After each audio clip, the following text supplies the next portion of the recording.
Na siku ya hii leo pia kuna michezo ambayo inapigwa katika viwanja mbali. Bana, jana kulikuwepo na mchezo kati ya timu ya taifa ya Senegal ambao walikuwa dimbani wakialikwa na Ufaransa.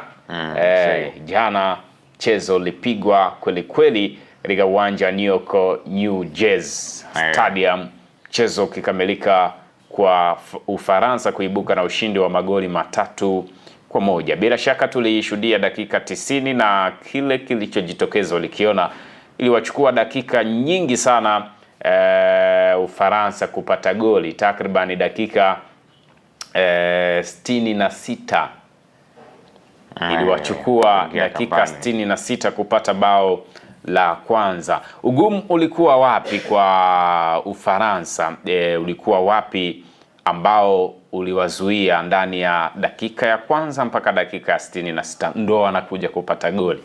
Nafikiri uimara wa eneo la ulinzi la Senegali, lakini pia wakisaidizana na viungo ambao walianza kwa mchezo wa jana. Nafikiri walikuwa wanatumia 4-4-2 ambayo ilikuwa inawapa ugumu Ufaransa kufungua safu ile ya ulinzi ya Senegal ambayo ilikuwa inaongozwa na Kalidou Koulibaly. Lakini eneo la goalkeeping pia Edouard Mendy alikuwa bora sana, namna ambavyo alikuwa anafanya anticipation na kuja kublock mipira ambayo ilikuwa inapigwa kwenye eneo la hatari. Kwa hiyo ukiangalia hata mabeki wa pembeni wa kina Diata walikuwa washambulii sana ama overlap sana kwenye kipindi cha kwanza. Mwangalia hata Sadio Mane kipindi cha kwanza, hata dakika zote alizocheza Sadio Mane akupiga shuti la hatari kwenye lango la timu ya taifa ya Ufaransa. Muda mwingi alikuwa kwao.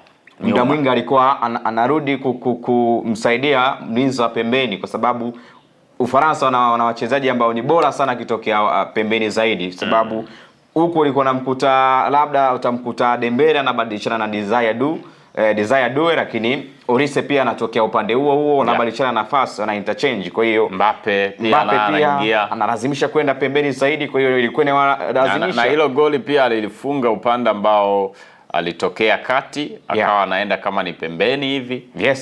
Kapata pasi kaweka. Kwa hiyo nafikiri dakika 45 zilikuwa bora kwa Senegali kulingana na namna ambavyo mwalimu aliseti mfumo wake ambao ulienda kuwanyima Ufaransa nafasi za wazi zaidi za kufunga moja kwa moja.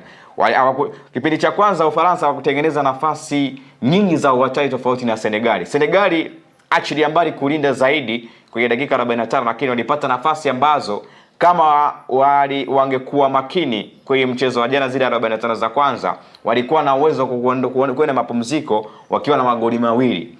Kuna ile nafasi ambayo alipata nafikiri Nicolas Jackson kwa engo kama ile uweze kumlaumu sana, ile ambayo iliuma Besera ikarudi sivyo bahati, lakini kwa nafasi kadhaa ambazo alizipata nafikiri alikuwa anatokea pembeni bwana mdogo Ismail Assar. Apata nafasi kama mbili za kuamua mechi iendeje mapumziko, akashindwa kuzitumia kwa uzuri. Kwa hiyo nafikiri mfumo wao ulikuwa ni kukaba zaidi. Yaani hata walivyokuwa wanacheza walikuwa naona viungo ni wengi sana, na ule mfumo wa 4-4-2 ulikuwa haufiki mwisho zaidi. Nicolas Jackson alikuwa anafanya high pressing juu peke yake, lakini Mane alikuwa anarudi pembeni zaidi kusaidia kama nilivyosema, lakini walimkosa yule namba 10 ambaye angepaswa kuilainisha eneo la upishi la Senegali. Yaani ambaye alikuwa anaamua Senegali sasa tucheze mpira wa aina gani, kuamua yale matukio ya umuhimu. Walimkosa Senegali. Pengine walitegemea Sadio Mane ndo awe playmaker wa timu, lakini yeye alikuwa anarudi kukaba zaidi kwa sababu anawajua wachezaji wa Ufaransa kariba zao na ubora wao namna ambavyo ulivyo. Kwa hiyo walikosa mtu kama huyo, lakini viungo wao pia hawakuwa na ufanisi ule ambao tumeuzoea. Kuna namna walikuwa wanaonyesha uzito, na angalia hata mabao ambao walifungwa. Mfano bao la kwanza wanaenda kufungwa, pasi inapigwa katikati ya walinzi wa Senegali, na alikuwa ni Michael Olise. Anaiburuza ile pasi, inamkuta Kylian Mbappe. Ulinzi ambao ulikuwa unafanywa na Senegali, unaweza kusema one chance one goal. Yaani kosa moja ambalo walifanya walinzi wa Senegali. Wakina nafikiri alikuwa Kalidou Koulibaly ambaye alikuwa yupo kwenye usawa wa Kylian, yeye na Kylian Mbappe. Yani alimwachia half space moja tu, Kylian Mbappe akapita nayo, through pass ya Michael Olise inavunja ukuta wa walinzi, mtu anaenda kutia kambani, bao zuri Kylian Mbappe. Kwa hiyo shida kubwa ya Ufaransa kwenye hizo dakika ilikuwa walizidiwa. Yes. Kimbinu, kiufundi, au kuna vitu havikuwa sawa kwa upande wao?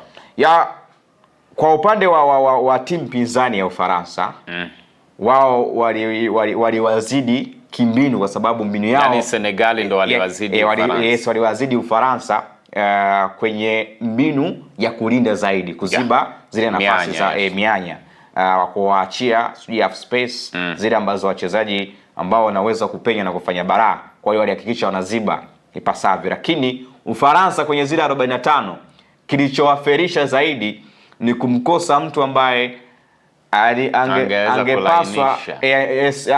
angepaswa kurainisha kwenye eneo la katikati, tunasema namba 10, mtu ambaye anaamua timu itembee kwa namna gani, ama kiungo mchezeshaji. Bila shaka Lamine Camara kuifanya kazi yake vizuri, jezi nambari 8 mgongoni.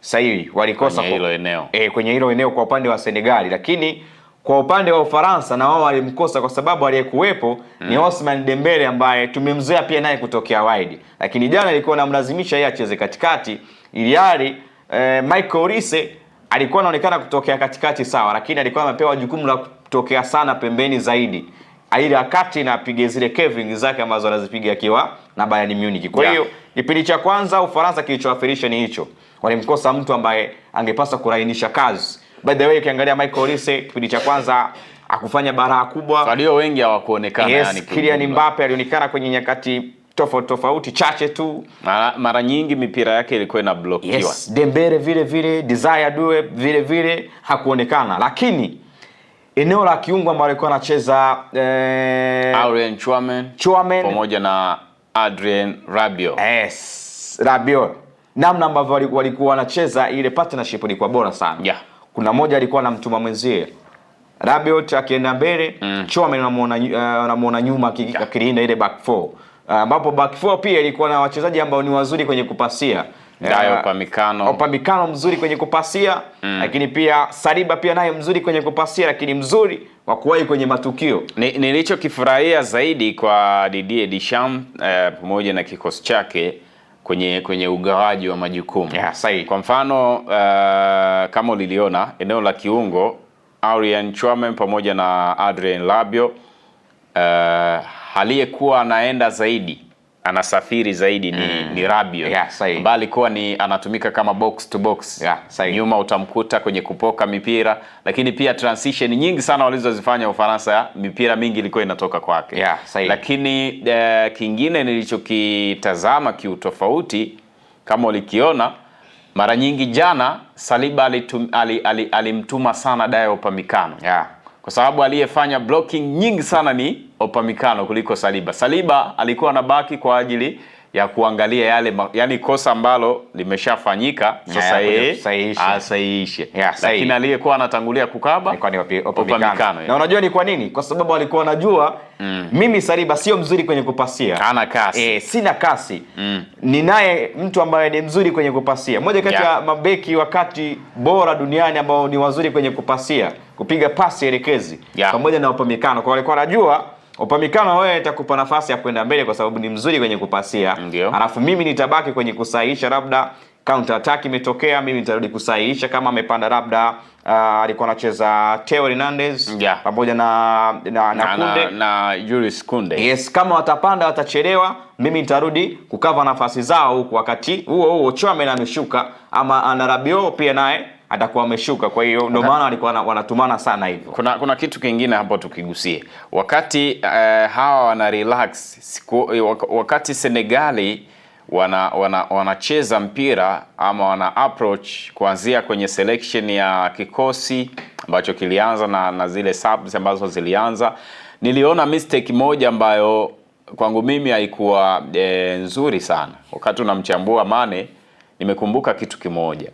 Senegali walianza na ilikuwa kama ni 4-2-3-1 ambayo ulikuwa unaikuta ile back four ya Crepin Diata, Kalidou Koulibaly, Moussa Niakhaté pamoja na El Hadji Malick Diop. Lakini viungo wale wawili unamkuta Pape Gueye pamoja na Idriss Gana Gueye. Mbele yao kidogo unawakuta wale watatu, kushoto Mane, lakini pia katikati yao Lamine Camara, alafu kulia unamkuta Ismail Assar na yule mmoja wa mwisho Nicolas Jackson. Kama mwalimu Pape Thiaw kuna kitu angekigundua, alitakiwa kuanza na wachezaji wenye kasi maeneo ya pembeni. Kingemlipa kwa sababu ya madhaifu ya Kunde, lakini pia upande wa Hernandez, kwa sababu Hernandez mara nyingi alikuwa anaonekana kwenye progression, alikuwa anapanda zaidi. Sasa kama angekuwepo mtu kama Iliman Ndiaye au yule bwana mdogo Ibrahim Mbaye ambao waliingia, kuna namna walionyesha kitu, kuna namna ambavyo Senegali hawakuotea mchongo. Ni sahihi. Hata mabadiliko ambayo yalikuja kufanyika, Senegali wapo nyuma chuma mbili, anamuingiza Mbaye, anamuingiza yule jamaa wa Everton nafikiri. Alimuingiza Ibrahim Mbaye, akamuingiza Habib Diarra, lakini pia akamuingiza Iliman Ndiaye. Hayo mabadiliko mawili ama matatu hayo ndio yalienda kuzalisha Senegal anapata bao. Angalia Mbaye alivyofanya movement pembeni, akawaangalia Saliba na alikuwa Saliba pamoja na Upamecano, na ule upande ulikuwa ni upande wa Hernandez. Theo Hernandez, ambaye alikuwa ameoverlap zaidi. Kwa hiyo ile counter attack ambayo alifanya, namna ambavyo alienda kuwapindua, kwa sababu walijua hawa hawana kasi. Kwa hiyo na kasi nilionayo ni kuwapindua, naweza kufanya balaa. Namna ambavyo alifanya tani ya kwanza, akampimia goalkeeper, akaachia shoot, goalkeeper akashindwa kucheza. Kwa hiyo unaweza kusema mwalimu wa Senegal kuna namna alifeli, yani ama alichemka kwenye upangaji wa kikosi. Ile ni kiufundi au ni kimbinu, uwezo wa kuliona hilo? Nafikiri hiyo ni kiufundi sasa. Alitakiwa kuliona hilo swala. Alitakiwa kuliona hilo swala mapema, kwamba hapa kuna bora sehemu gani. Kuangalia kwamba udhaifu naweza nikafanya. Lakini yeye nilimuona zaidi kwenye kuchukua mchezo, kwa sababu tukija kwenye issue ya kumiliki, of course walimiliki sana kipindi cha kwanza. Na nikawa nasikia baadhi ya wadau wanasema Senegali walishindwa wenyewe. Walishindwa wenyewe kumaliza shughuli kipindi cha kwanza, lakini unamsifu pia mwalimu wa Ufaransa Didier Deschamps, namna ambavyo alizungumza na wachezaji wao kwenye dressing room kwamba sisi ni timu bora ambao tumecheza finali 2018 tukawa mabingwa, tukacheza finali 2022 tukatolewa kwa mikwaju ya penalty. Sisi tuendelee kuonyesha sisi ni timu kubwa duniani, by the way, inapewa nafasi kubwa ya kutoa ubingwa huu. By the way, kwenye FIFA ranking wapo nafasi ya 3 ukiangalia. Senegal ilikuwa nafasi ya 15. Kwa hiyo alikuwa anajua kwamba ubora wa wachezaji nilionao sipaswi kudondosha alama kwenye kundi hili, kwa sababu yani kama Ufaransa angeshindwa kupata matokeo, nafikiri waliokuwa ambao wangelaumiwa zaidi kabla hata ya mwalimu Didier Deschamps walikuwa ni wachezaji, kwa sababu una Kylian Mbappe, una Michael Olise, una Dembele, una Desire Doué, una la substitution, una Ryan Check, una Bakora aliingia akafunga bao. Yani una wachezaji kibao. Kwa hiyo kama by the way wangeshinda kupata matokeo, alama zingekuwa nyingi, lakini akili yake ambayo alifanya kwenye dressing room kipindi cha pili, Ufaransa walirudi wakiwa tofauti kabisa.